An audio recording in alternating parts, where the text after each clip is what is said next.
Loving Sai Ram and greetings from Prashanti Nilayam. Continuing with the story of Shirdi Baba, today I shall describe some of the medical miracles performed by Swami in his earlier avatar in Shirdi.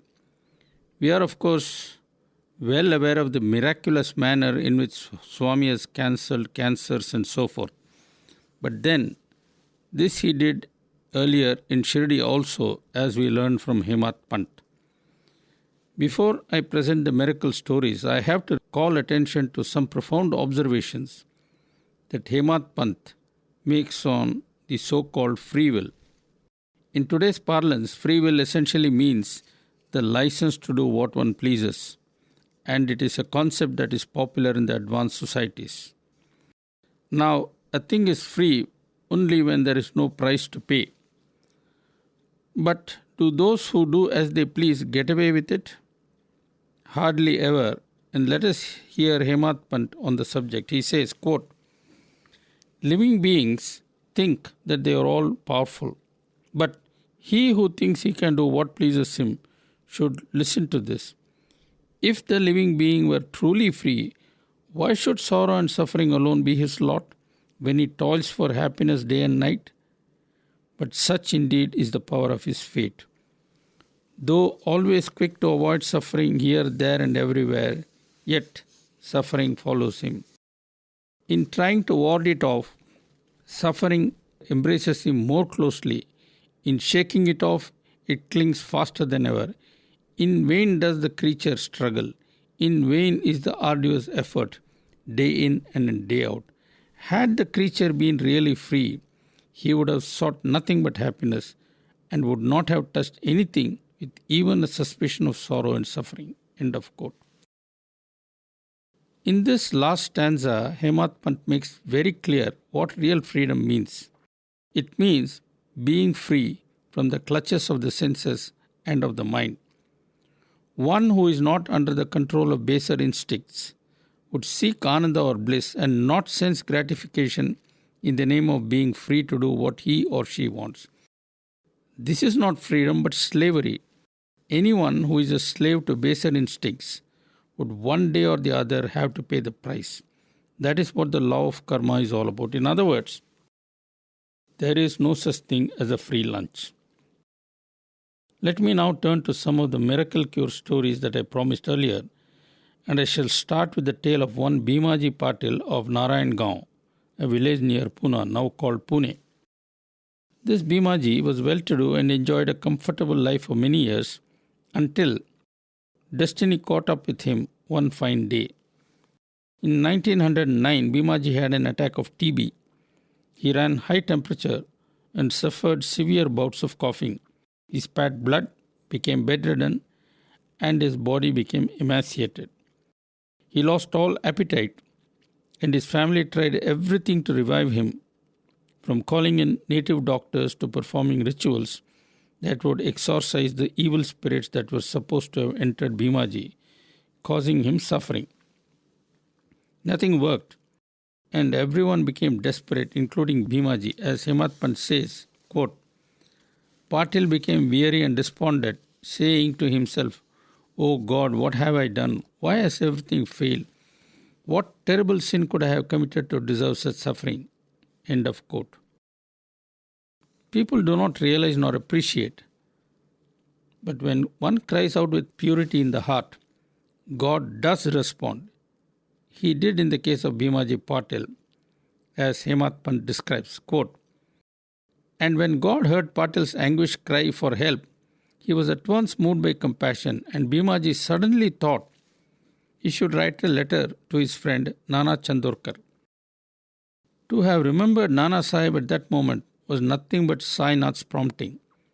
It was the cause of removal of his disease. The ways of the saints are most wonderful." End of quote. Now this is an important point that Hemat Pant makes. When we cry out, the Lord does respond, but the response can come in innumerable ways. In this case, what happened was the Lord put a thought in the mind of Bhimaji, and this is one of the subtle ways in which he works. Let us hear more about this from Hemat Pant. Quote, Even in the rotation of the wheel of fortune, there seems to be a divine plan. Hence, no one should imagine it to be otherwise and boast vainly. To all the actions good and bad, it is God who holds the strings. It is He who preserves and it is He who destroys. He alone is the doer. Patil wrote to Nana Chandorkar, I am tired of taking medicines. I am really fed up with this life itself. The world to me seems to be cheerless and dreary. My hopes have sunk to their lowest. And so I have to make this one humble request to you. It is the one strong desire of my heart to be able to meet you with the utmost certainty. End of quote. When Nana Chandorkar read Patil's letter, he was touched. He wrote back advising that there was only one remedy, to hold on fast to Sai Baba's feet. Quoting from that letter, Hemant Pant says, quote, He is the only compassionate mother to all, who will come running at our call for help and will pick us up with a mother's affection and will understand her child's need. End of quote. Nana's letter to Bhimaji Patil produced the desired effect. Bhimaji Patil, sick as he was, nevertheless made all the effort needed to go to Shirdi and reach the mosque or the masjid as we now call it. There, 4 people carried Bhimaji to Baba's presence, while Nana and Madhav Rao accompanied the party to the divine presence. Bhimaji Patil placed his head at Baba's feet and prayed, O Sainath, have mercy on me, this friendless destitute. Protect me, O Dinanath. Hemant Pant describes what happened next. Quote, On seeing Bhimaji's great distress, Sai Samarth, the ocean of compassion, was deeply touched and said with a smile on his countenance, Rest assured and give up all anxiety. The thoughtful and the reflective do not bemoan. The moment you put your foot in Shirdi, your suffering has ended. You may be up to your neck in the sea of obstacles. You may have sunk deep into the great pit of sorrow and suffering. But this you should know. He who once climbs the steps of this mosque will enjoy the greatest happiness. Hence, you be rest assured. Stay in the house of Bhimbai. Go now, and in a day or two you will get relief. End of quote. And that precisely is what happened. How many times have we seen similar scenes enacted here in Prashanti Nilayam, in the presence of Shirdi Sai come again as our beloved Swami? As Hemant Pant puts it, quote, Baba did not examine the patient. He did not ask about the causes that gave rise to the disease. His glance of grace alone was enough to destroy the very roots of the disease in an instant. Disease brings severe pain and suffering. The saint with his compassionate glance removes the disease without causing any suffering. It is Baba's word that is the authority. That alone is the most infallible remedy. End of quote. Just to wrap up the story of Bhimaji Patil, we are told that after he got cured, he stayed in Shirdi for a month, and when he returned to his home, he made it a point to read the story of Shirdi Baba as then available in a book by Das Gano. For Patil, this was the story of the Lord and the scripture.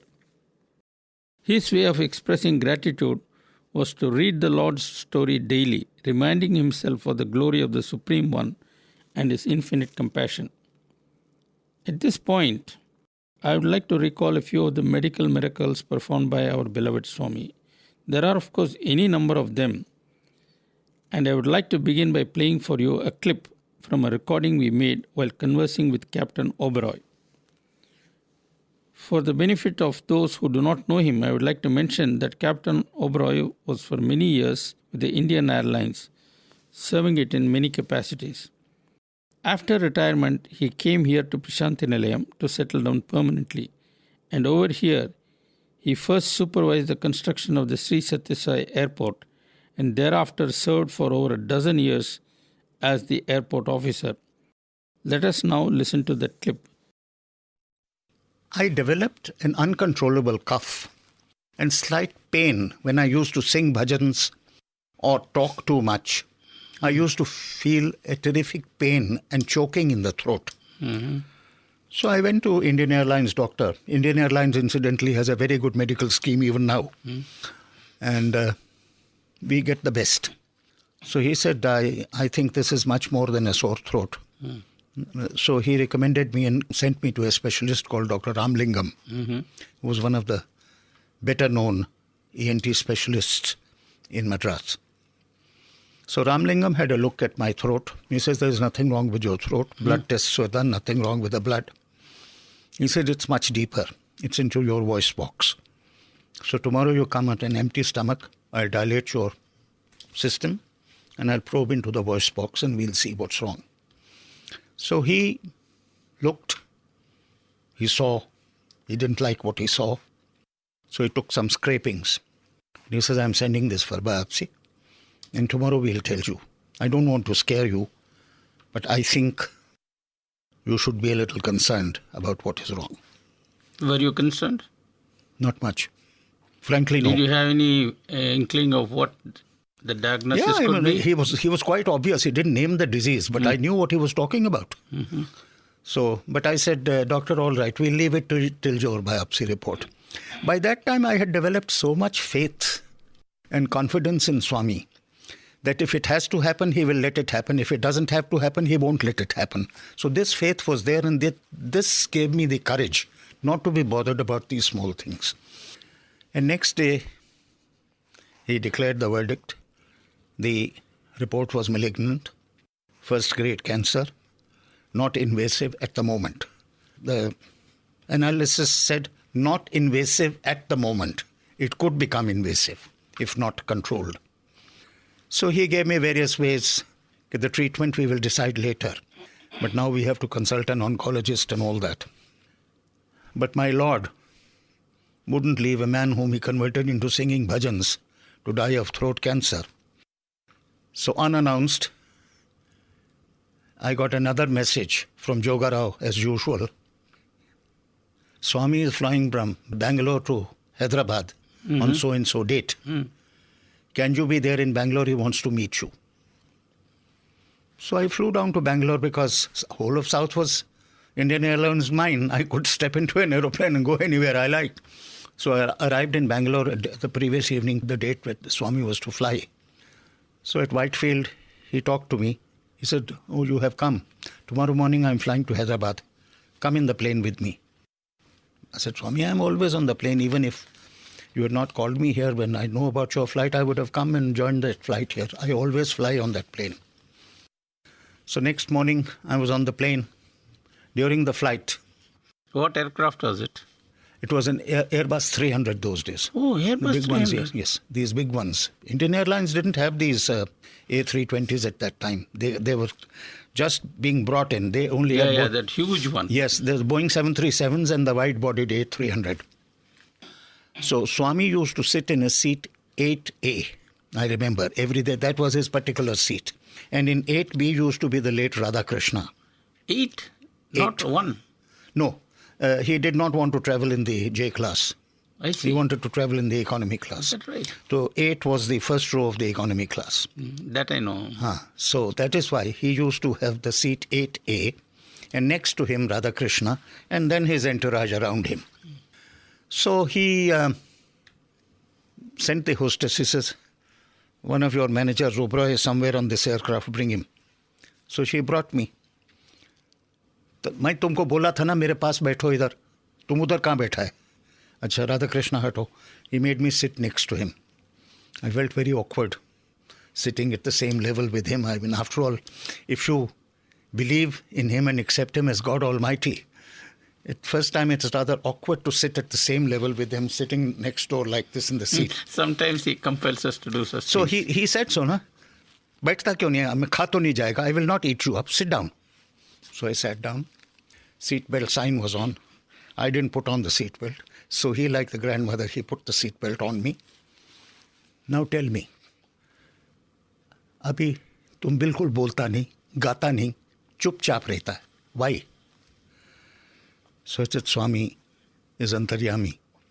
Swami knows what is wrong with me. I'm not supposed to sing. I'm not supposed to talk. That's why I'm peaceful and quiet. What is तुम्हारा बीमारी क्या है? What is wrong with you? I again said, Swami knows it. I know everything. But if you will talk, you'll take the load off your chest. Tell me in your own words. So then I told him the diagnosis of Dr. Ramlingam. So he looked straight into my eyes. I will not allow this. Those were the first words which raised my hopes. He called the hostess. So I pressed the bell. She came. He asked for a glass of water and a spoon. She brought it. He materialized a powder which was slightly darkish than the normal vibhuti, and the whole thing poured out of his fingers into the glass. He stirred it with a spoon and he made me drink it. It was utterly bitter, but I drank it all. And then whatever was left on his finger, he kept on rubbing my throat. And it was so soothing. The cough almost disappeared. The pain was you coughing all along? Well, I mean, it used to be like this. As I'm talking, like this, it used to come. After that, it didn't happen. And that pain, that nagging, choking pain had gone. How do you feel? I said, better, Swami, much better. The cough is almost gone. And the pain is also much less. Acha, when you go back, he was speaking in English and Hindi both. Abhi tum Madras jata hai? I said, yes, Swami, after you get off, after 2 hours, I have a flight back to Madras from Hyderabad. I'll take that straight. I will not go to Bangalore. So, Madras mein there is another doctor called Kameswar. Take an appointment, usse second opinion lo. Maine kaha, Swami, why take a second opinion? Because I feel that Swami has already cured me of the scourge. And it is not there anymore in my system. Obey your Swami. You take your second opinion. Go to Dr. Kameswar. So I said, all right, Swami, I'll do it. So I went and took an appointment with Dr. Kameswar. When I went there, I showed him Ramlingam's report, which was only about a week old. And he said, but why do you want me to bother with your throat again? In 1 week, Ramlingam's report is positive. It is based on a biological analysis. So it cannot be wrong. And there is nothing much in these diseases one can do in 1 week's time. So I'll only be bothering you for dilating your throat and examining again. I said, no, doctor, I believe I'm cured. And I want a second confirmation and opinion, as I've been told to get it. You didn't tell him anything about Swami? No, not at that time. Mm-hmm. So he said, all right, if you insist. So, when he was looking through his instrument, I saw his eyes open wide. Mm-hmm. Now, this could mean only two things. Either it's much worse than he expected or it's not there at all. So when he pulled it out, he says, you go home. There's nothing there.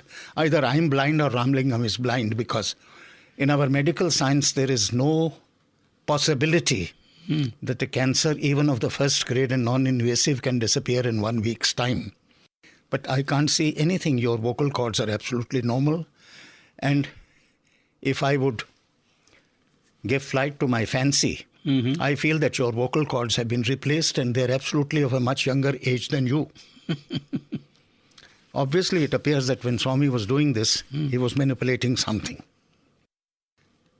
But later on, I discovered there were two reasons why I was sent to Kameshwar. One was for my own conviction.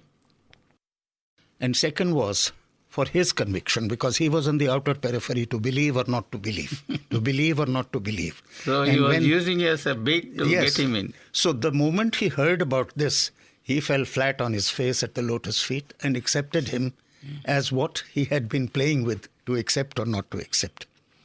So this is how today I have still a 2.5 octave voice. In fact, I wanted to sing in the mandir. But Swami said, no, here your work is different. You do your airport. Let the singing be done by the youngsters here. But I can still sing. I sing an odd bhajan or two every morning and every evening in my house. I used to hear you because, Yes, I know. You were my neighbor. In fact, I'm tempted to ask you, can you sing a small bhajan for us now? Well, without a harmonium in my voice may be a little cracked, but I'll try it. You do it just now, just to convince the listeners. Sai मेरा तू है सहारा, साईं मेरा तू है सहारा, शिरडी अवतारा साईं परथिपुरी भगवान, शिरडी अवतारा परथिपुरी भगवान, साईं मेरा तू है सहारा, साईं मेरा तू है सहारा, दीनों के तुम प्राण सखा प्रभु, दीनों के तुम प्राण सखा प्रभु, मेरे साईं राम, मेरे साईं राम बाबा परथिपुरी भगवान, साईं मेरा तू है सहारा. And in 1982, this throat had cancer. Bravo, fantastic. Okay, that was the story of Captain Oberoi and the miraculous cure effected on him by our beloved Swami. In 1998, I went to Japan on what might be called a Sai tour. As a part of it, I gave a talk in the Tokyo Sai Center. And at the end of my talk, I invited, as I usually do, some questions. A Japanese lady said, "A few years ago, I took my mother, who was then terminally ill, to Puttaparthi. We sat in the darshan line, my mother behind me. Swami came and went past us. There was no opportunity to give him a letter or even say a few words of prayer. I was feeling shattered. I fervently prayed, 'Baba, please do something for my mother.' Baba then just turned back and looked at my mother. Just one glance. Believe it or not, my mother recovered. I feel so grateful to Baba. Please tell me how I should express my gratitude." Well, that remark by that Japanese lady says a lot, does it not? And back in Shirdi, Hematpan too talks about the glance of grace. There should be no surprise in that, agree? Let me now briefly narrate another incident I was personally a witness to. This happened maybe about 10 years ago. It was the time of afternoon darshan, and Swami had called a big group for interview.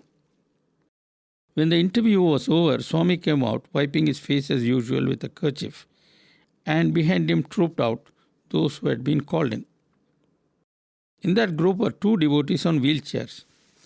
They came out on chairs, just as they had gone in. Swami then went to one of the chairs on which was seated a person of about 70 plus. Swami told that man, "Come on, get up. You do not need the chair anymore." This in full view of all of us in the veranda. Swami then helped the man to get up, and when the devotee got up, Swami ordered the wheelchair to be taken away. He then asked the members of the family of the elderly devotee to lead away the person, and the person walked away with assistance, no doubt, but without the wheelchair. Swami then turned to us and said, "This person has been confined to the wheelchair for nearly a dozen years. It is the result of a spinal injury, but today he is walking." The story does not quite end here. When I saw all this, I was wondering about the second person on the wheelchair who was, and in fact still is, a regular resident of the ashram. I thought, Swami will now make the other man walk. But nothing like that happened. Next morning, the other person was called for interview, and I felt glad, telling myself, Swami has not forgotten this person. His turn is coming in the morning shift. I waited to see what would happen. The interview was over, the devotees marched out, and this man came out on the wheelchair. But Swami did not make him walk. In fact, he has been in the wheelchair for 10 years after that. And he still continues to be on the wheelchair. We may ask, why this distinction? Who knows? Only Swami does. Presumably, there is a time and place for everything. As Swami says, things happen only when samayam and sandarpam, time and circumstances, are correct. Possibly some have to wait, and we see the waiting. In other cases, possibly the waiting is already over, and thus we imagine it is instant cure. Maybe I could digress here a bit and deal with Swami's hospitals. Some people ask, if Sai Baba can cure by miracles, why does he need hospitals? Why has he spent so much money and set them up? There is a simple answer to this question. Yes, Swami can and does cure people by the use of his divine powers. He cures some people because of some special circumstances, like the deservedness of the person concerned, for example. One cannot extrapolate from that and ask Swami to be a full-time divine doctor. He certainly has not incarnated for that. That is my first point. My second and more important point is that by establishing hospitals that offer advanced medical care totally free, especially to the poor, Swami is sending a strong signal to society. Especially these days when medical treatment has become expensive, Swami is telling society that it is its responsibility to take care of the sick instead of abandoning them to their fate just because they are poor. It is immoral for society to wash off its hands, as is happening now in many places. People sometimes argue, oh, Sai Baba may be able to do it, but not everyone can run hospitals like that. Well, that's not exactly true. Swami's hospitals work because they operate on the principle of selfless love. I mean, if such an advanced hospital can function in a village in the third world, I do not see any reason why such hospitals cannot function anywhere else in the world. Incidentally, few realize that by establishing the hospitals, Swami has given so much chance for seva, and this includes all kinds of people from doctors through nurses to drivers and security staff. Just imagine how many sevadals manage to get their lives sanctified through hospital duty. And do you know that one patient from Kerala, a Christian by the way, who underwent cardiac surgery in 1994 or somewhere thereabouts, is now regularly coming with his entire family to do seva in the hospitals? He is not the only one. There are many others who do seva like that. There are always many dimensions to everything that the avatar does. Often we might miss all of them, but that does not mean we can dismiss the actions of the avatar as not being meaningful. Well, that's all I have for you today. As always, I would like to hear your point of view. Please do write to us if you can, and you know where to reach us, don't you? Thank you, and Jai Sai Ram.